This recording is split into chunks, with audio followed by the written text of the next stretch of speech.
1,00,000 మంది శివభక్తులతో కలిసి మహారుద్రాక్ష పూజలో పాల్గొనండి. వెంటనే కాల్ చేసి మీ పేరును నమోదు చేసుకోండి.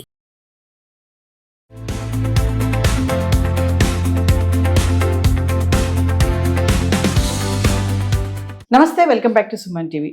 ప్రెజెంట్ మనతో పాటు ఉన్నారు TEDx speaker, legendary award winner in real estate, realtor oxygen and founder doctor Nandi Rameshwar Rao. నమస్తే సార్. సార్, సొంతింటి కళని నెరవేర్చుకోవడానికి మరి రాష్ట్ర ప్రభుత్వం 1,00,000 ఇళ్లకి సాకారం చుట్టింది ఇందిరమ్మ ఇళ్ల పథకం.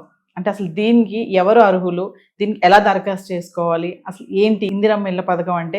మరి గతంలో కూడా మనం చాలా ఇలాంటివి చూసాం. మనము ఒక్కసారి దీని గురించి మాట్లాడుకుంటే. మీరు కొనుక్కోలేరు ఇప్పుడు, ఎందుకంటే మీకు ఆల్రెడీ ఇన్కమ్ ట్యాక్స్లు, poor people, poor of the poorest. Okay, మన సామెత ఏముంది? Poor people always become poorer, rich people become always richer. ఈ రెండింటికి మధ్యలో ఉంది. పూర్ అంటే ఏంటంటే వాడికి రేషన్ కార్డు బయట ఏదో పింక్ ఉండాలి, కార్ ఉండకూడదు, ఓన్ హౌస్ ఉండకూడదు, వాళ్ళందరూ ఎలిజిబుల్ కాదు. సో ఇందిరమ్మ ఇల్లు అనేది పాత కాన్సెప్ట్. లేటెస్ట్ లాస్ట్ 10-12 సంవత్సరాలు కనుక చూసుకుంటే కేసీఆర్ గారు 1,50,000 ఇల్లు డిస్ట్రిబ్యూట్ చేయడం జరిగింది తెలంగాణలో. దానికి ₹1 కూడా ఛార్జ్ చేయలేదు. అది point number 2.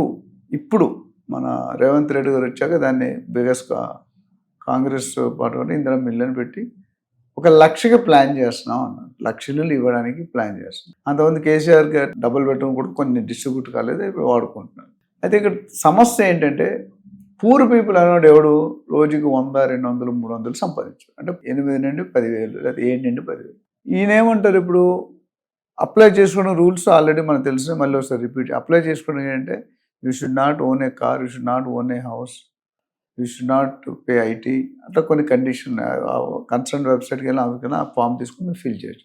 Proof of Aadhaar card, proof of ration card, proof of IT, pan card ఉంటే పాన్, ఇవన్నీ కూడా పెడితే దాన్ని స్క్రూటీని చేస్తారు. అయితే నేను నెక్స్ట్ పాయింట్ ఇంకో పాయింట్ అంటే ఆల్రెడీ ఇందులో 3 కేటగిరీలు ఉన్నాయి. ఇప్పుడు ఇందిరమ్మ ఇల్లు అప్లై చేసుకోవాలి. ఎవరు ఆల్రెడీ అప్లై చేసుకొని ప్లాట్ అలర్ట్ అయ్యి ఇల్లు కట్టుకోకుండా ఉండేది ఒక సెక్షన్ ఉంది. అర్థమైందా? ప్లాట్ అలర్ట్ అయ్యి ఇల్లు అందరం కట్టుకోలేదు. రెండోది, మీరు అప్లై చేసుకొని గెస్టెడ్ వెరిఫికేషన్ కూడా ఆగిపోయింది. అంటే అప్లై చేస్తున్నారు, మీకు అలొకేట్ అవ్వడానికి వెరిఫికేషన్ అవ్వాలి. ఆ వెరిఫికేషన్ అవ్వాలి, వెరిఫికేషన్ దగ్గర ఆ వెరిఫికేషన్ గెస్టెడ్ అంటే ఎవరు?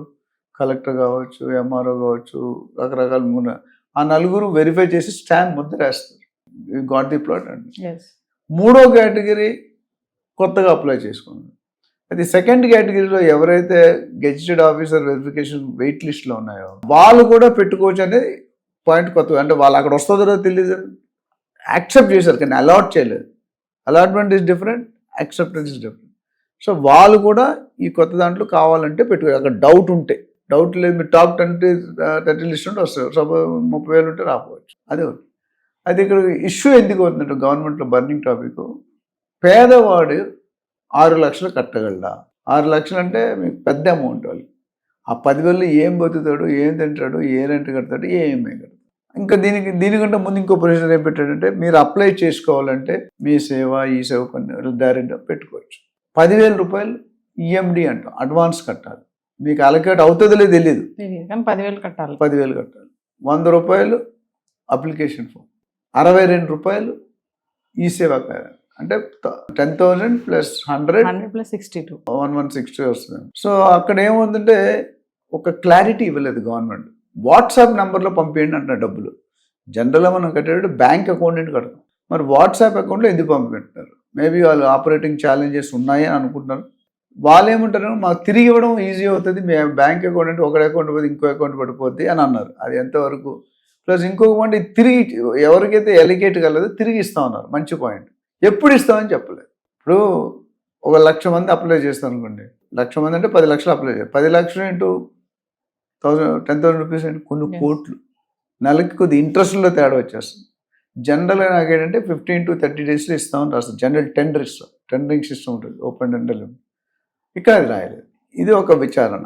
రెండోది, 6 లక్షల్లో నీకు ఎలకేట్ అయితే ఇమీడియట్గా ₹1,00,000 కట్టాలి. ఈ 1,00,000 కాకుండా మిగతా 5 లక్షలు కదా, అది 4 విడతల్లో కట్టాలి. 1 ఇయర్లో కంప్లీషన్ అంటున్నారు. ఇవన్నీ ఒక సైడ్ అయితే, ఇప్పుడు ఇంపార్టెంట్ పాయింట్ చెప్తే 7,500 ఇల్లు మాత్రమే 1,00,000 ఇస్తానని 7,500 ఎవరికి మీరు డిస్ట్రిబ్యూట్ చేస్తారు? పాపులేషన్ వేలలు కాదు, లక్షలు కాదు, కోట్లు. 7,000 అంటే చాలా.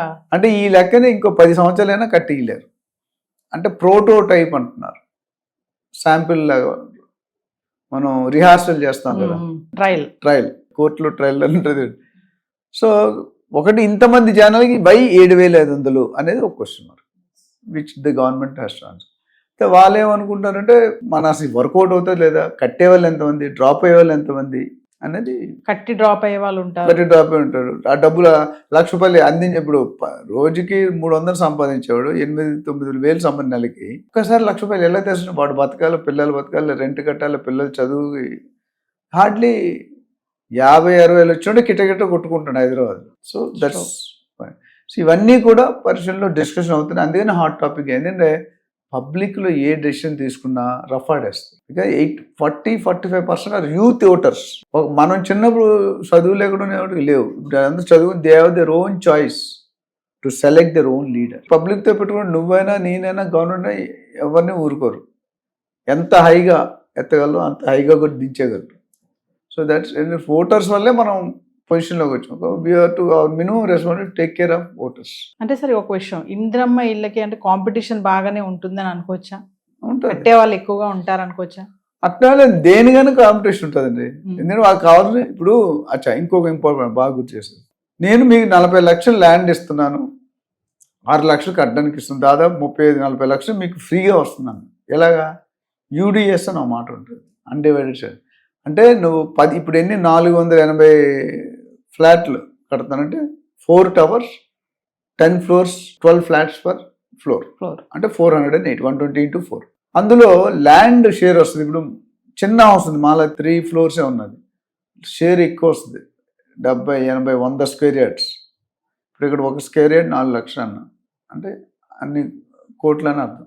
అక్కడ మనకి హైరైజ్లో 15 లేదా 20 గజాలు వచ్చే అవకాశం ఉంది. సపోజ్ 20 ఇచ్చాడు అనుకోండి, రేవంత్ రెడ్డి అంటే 2 లక్షలు రేట్ ఉంది ఇక్కడ, అంటే ఆ కూకట్పల్లి ఇక్కడ అంటే 4.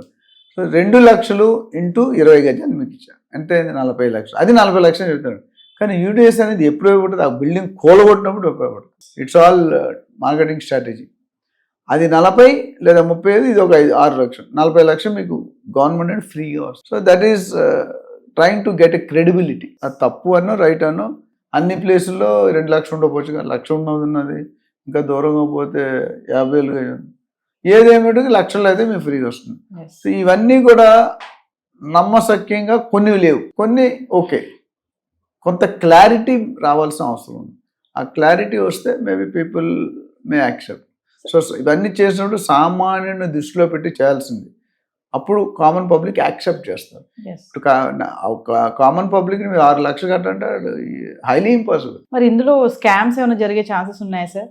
మీరు అన్నారు బిలో పవర్టీ లైన్ బాగా పూర్కి. ఇందులో మా సజెషన్ అంటే అనలిస్ట్ గా what we feel is maybe కొంతమంది వర్కౌట్ చేస్తున్నారు. ఈ పూర్లో కూడా ఏబిసి గ్రేడ్ వేయాలి. ఏబికి ఇప్పుడు సి గ్రేడ్ అంటే ఎవరైతే బాగా తినలేని పరిస్థితిలో ఉన్నారో వాళ్ళకి ఏమైనా రాయితీలు ఇవ్వడం బెటర్. గవర్నమెంట్ కూడా డబ్బులు పుల్ చేయాలి కదా, వాళ్ళు కూడా తప్పేమన్నాం 6 లక్షలు తీసుకున్నాం.